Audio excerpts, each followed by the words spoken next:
Hello' friend, মই মাধুৰিমা গুৱাহাটীৰ পৰা। বজাৰলৈ অকণমান ওলাই যাওঁ, গধূলি হৈ গ'ল আৰু মাৰ ঔষধ আনিব লাগে। সেইকাৰণে মায়ে বাছি বাছি ঔষধৰ পেকেটকেইটা মোৰ আনিবলৈ দিছে, মানে যিকেইটা শেষ হৈ গৈছে। চাওকচোন, এন্ধাৰ হৈ গ'ল আৰু আহি পাই গ'লোঁ বজাৰ। ক'ত কিমান কম দামত পায় বিচাৰি বিচাৰি ঘূৰি ফুৰিছোঁ, মানে য'ত সস্তা পায় ন, তাকে বিচাৰি আছোঁ আমি বুঢ়া বুঢ়ী দুয়োটাই মিলি।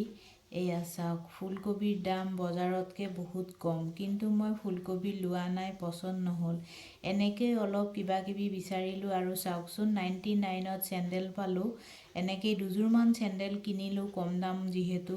বজাৰ অলপ বেছি নকৰিলোঁ দেই, অলপেই বজাৰ কৰিলোঁ। বজাৰ কৰি মেলি এয়া চাওকচোন, বাস্কেটটো মানে ভৰ্তিয়েই নহ'ল আৰু অলপহে বজাৰ কৰিলোঁ। যিয়ে নহওক, দৰকাৰী দুটামান বস্তু আছিলে, দুইজনে মিলি গৈ বজাৰ কৰিলোঁ। কৰি পেলাই তাৰ পৰা ওলাই আহিছোঁ যেতিয়া কিবা এটাতো খাবই লাগিব। প্ৰিয় মোৰ ঘুগুনি, আৰু মোৰ মানুহজনেও ভাল পায় ঘুগুনি খাই। সেয়া দুইজনে মিলি ঘুগুনি খালোঁ আৰু বহুত ৰাতি হ'ল, ঘৰলৈ ঘূৰি আহিলোঁ।